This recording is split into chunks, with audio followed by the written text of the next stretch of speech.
All right, on the DC side of things, the upcoming The Batman HBO Max spinoff series has a new working title, and the speculation surrounding this series has been that it's going to be kind of a Gotham Central or a Gotham Police Department series. The working title now is Arkham.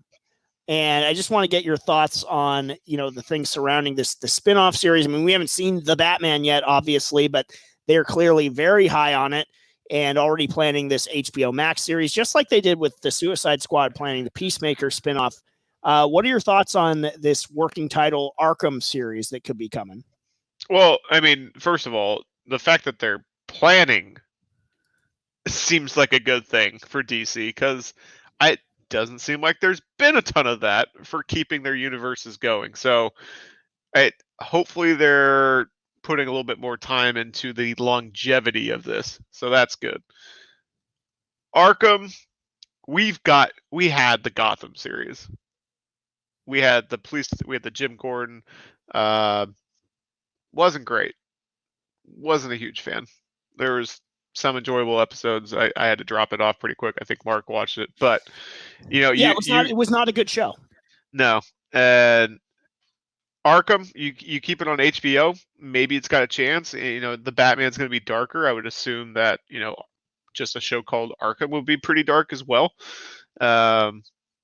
So I trust a show on HBO more than I would.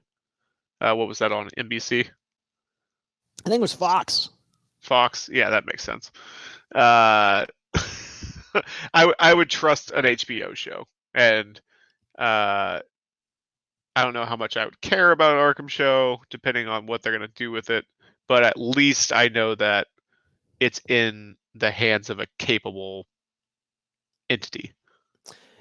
Well, I mean, it's still it's still in the hands of Ann Sarnoff in at least some senses. So nah, Ann doesn't like money. Don't hold your breath on that front. However, to your point, my initial reaction was sort of the Han Solo. Didn't we just leave this party? Like we did the Gotham show, and it wasn't that good.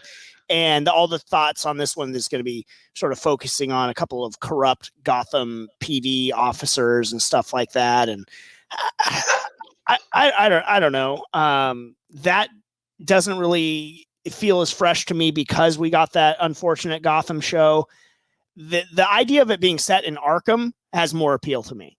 Yeah. I think there's cooler avenues you can go down. You can highlight more, sort of more characters from Batman's Rogues Gallery that we haven't necessarily gotten on the big screen in live action. Give me Calendar Man. Let's go. Calendar Man was in the Suicide Squad. He had a little background cameo. So maybe. Oh, that's right. Maybe we can get Calendar Man in this show. Maybe we can get me some live action Clayface. You can.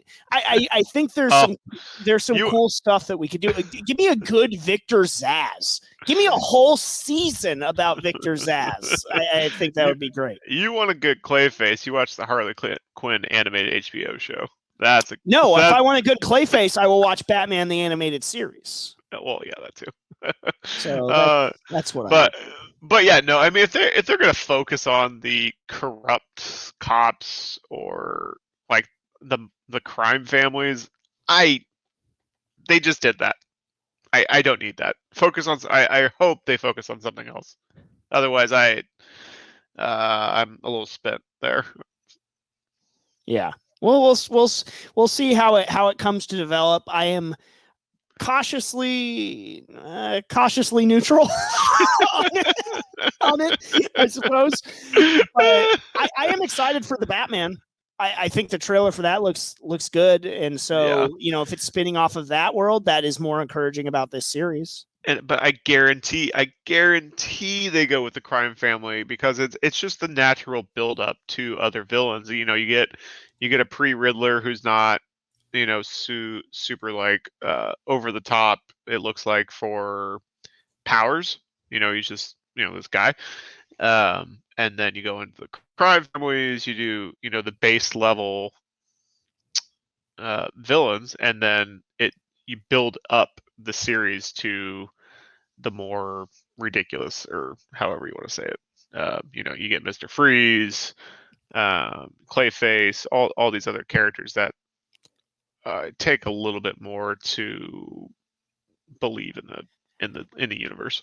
I think it's also the question is how much Batman we're going to be getting in the show too, because I think to me it's a big ask to invest fully in a Batman show that won't have Batman in it. It's just a weird sort of ask for it. Even if you just use him like they did Captain Planet back in the day, he comes in at the end and saves the day kind of deal, and that's just how it is. But if he exists in this world, then I'm going to expect him to show up while these people are doing crazy things. Yeah, I sure hope Pattinson signed on for that. Hey, what's your contract look like? I got 12 movies and like 22 TV series, so perfect. I'm wrapped up for the next 20 years. If it's like that, cool. And he can just say, I'm Batman, and he doesn't got to do anything else. That's what they should.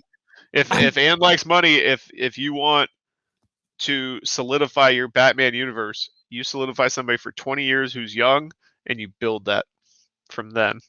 It's funny that you bring up those contracts, because I was sort of thinking about how Marvel locks in their stars, to those things. And I was thinking about Hugo Weaving, and how nonplussed Hugo Weaving was to be locked in to have to play the Red Skull for more, and Marvel sort of let him out of it and everything. And